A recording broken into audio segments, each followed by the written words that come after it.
important Hello. is the Forum on China-Africa Cooperation, now 25 years old, in shaping the economic future between China and Africa? Hello, thank you for inviting me. China is now the biggest trading partners for all of the African countries. So I would, I could perceive China is determined to expand its trading relations and economic partnerships with the African continent because we are seeing United States is reducing its its relations with the African continent, even though you are seeing the France, that means the Europe, and also the Russia because of the Ukrainian war. Ukrainian war, both Russia and the EU is reducing its influence in the African continent.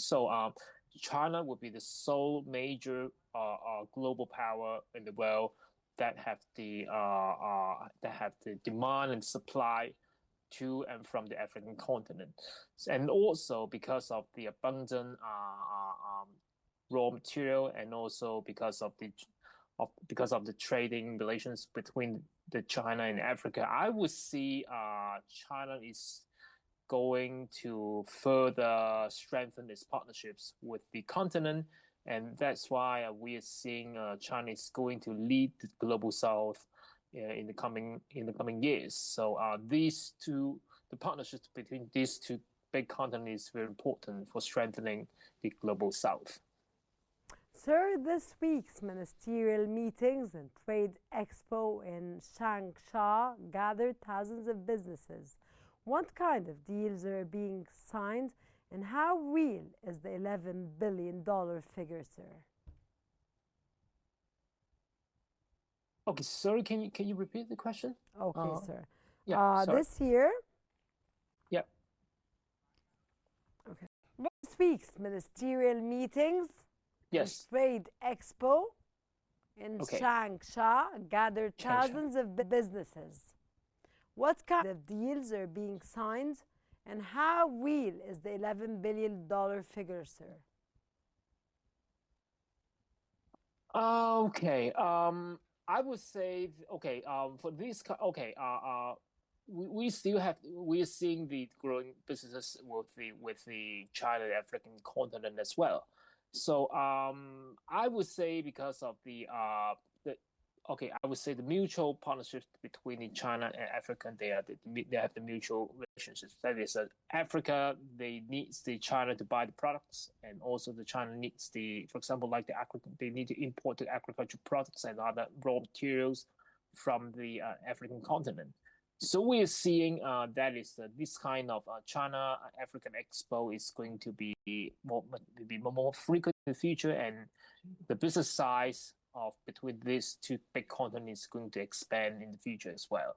So that means the number of amount, both in terms of volume, in terms of money, is going to expand in the future as well.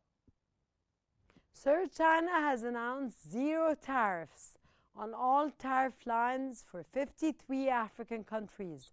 How significant is this move for African economies, and what impact will it have on boosting exports from the continent to China, sir? Okay, I would say China is always very benevolent to the African countries. So rather than giving the zero tariff for the African countries, in the past, China even giving lots of loans for the African countries. Of course, they caught the accusations from the West that is China is creating a landing trap.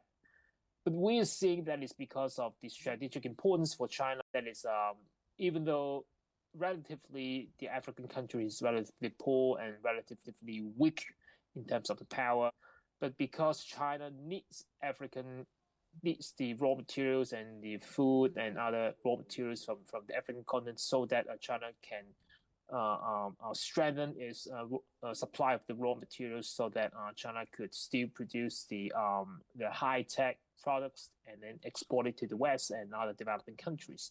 So I would say this kind of zero tariff policy is we're seeing that is that would help strengthen the partnerships between the China African as well.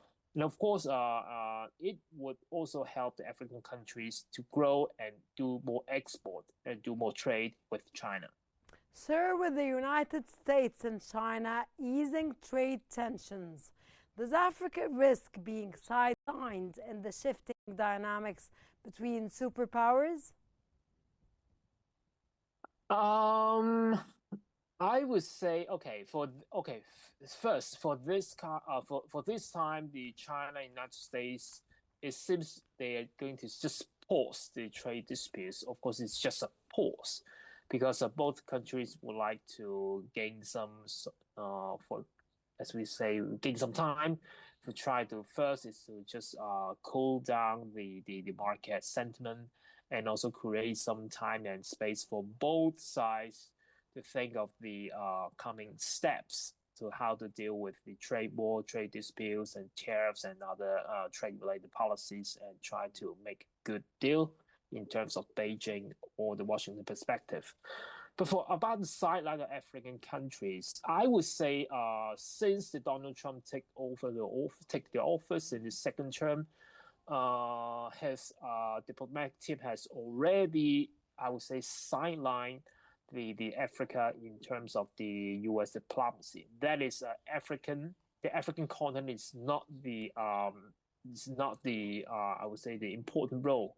Doesn't play an important role in the U.S. diplomacy. Not to say the Middle East and even the Europe.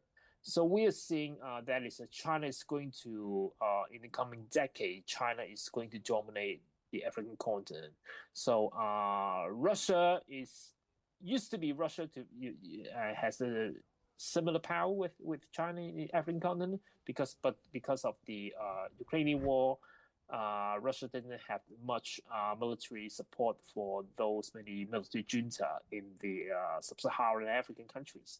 So we're seeing China can still using its economic and trading power to strengthen its relations with the African countries. And we're seeing that is China is going to be the biggest trading partner for most of the African countries in the